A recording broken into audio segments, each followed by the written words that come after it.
भारत और मालदीव के बीच लक्षद्वीप का मुद्दा गरमाया है। कभी भारत को अपना सबसे खास दोस्त मानने वाला मालदीव अचानक उसके खिलाफ होने लगा। मालदीव की अर्थव्यवस्था में भारत का योगदान भी अहम है। सवाल ये है कि कभी इंडिया फर्स्ट की पॉलिसी अपनाने वाला मालदीव भारत से तकरार क्यों मोल ले रहा है और दोनों देशों के रिश्ते बिगड़ने से चीन को क्या फायदा हो सकता है। 1965 में स्वतंत्र रूप से मालदीव जब अस्तित्व में आया तो सबसे पहले भारत ने राजनयिक रिश्ते स्थापित किए। अगले करीब 40 सालों तक मालदीव भारत के बेहद करीब रहा। 1978 से 2008 तक मालदीव में मोमून अब्दुल गयूम को भारत का समर्थन रहा। 2008 में मालदीव में लोकतंत्र आने के बाद भारत ने गयूम के वंशज मोहम्मद नशीद को सत्ता दिलाने में मदद की। भारत ने कई मौकों पर मालदीव की मदद की।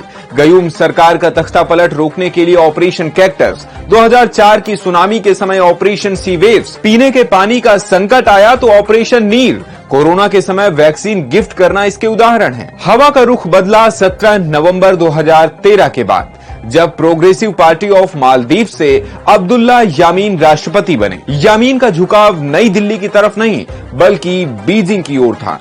हालांकि 5 साल बाद जब तक वो सत्ता से हटे तब तक मालदीव पर इंफ्रास्ट्रक्चर डेवलप करने के नाम पर चीन का करीब 25,000 करोड़ रुपए कर्ज देश पर हो चुका था। 2018 में एक बार फिर सत्ता परिवर्तन हुआ और भारत के समर्थन वाली सरकार बनी। तत्कालीन राष्ट्रपति मोहम्मद सोलिह ने इंडिया फर्स्ट पॉलिसी अपनाई। तय हुआ कि चीन का कर्ज चुकाने में भारत मालदीव की मदद करेगा।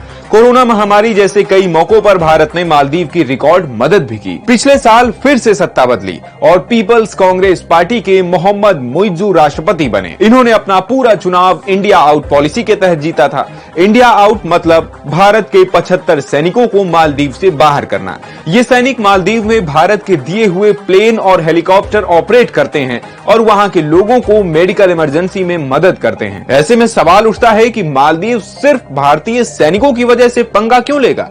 कहीं वो चीन के बहकावे में आकर ये गलती तो नहीं कर रहा। 9 जनवरी को मालदीव के पर्यटन मंत्री मूसा जमीर ने बताया कि मालदीव की राजधानी के पास एक निर्जन आइलैंड को चीन की एक कंपनी को करीब 33 करोड़ रुपए में 50 सालों के लिए लीज पर दिया गया है।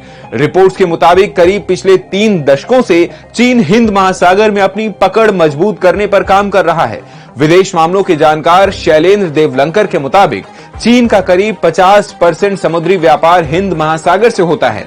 मालदीव के पास कई ऐसे द्वीप हैं जहां लोग नहीं रहते। चीन इन पर अपना मिलिट्री बेस बनाना चाहता है। एक्सपर्ट कहते हैं कि मालदीव से भारत को बाहर निकालना मालदीव की नहीं बल्कि चीन की पॉलिसी का हिस्सा है। साउथ एशिया से जुड़े विषयों की जानकार स्मृति एस पटनायक के मुताबिक चीन चाहता है कि भारत का मालदीव से दखल खत्म हो जाए जिससे वो वहां अपना बेस बना सके।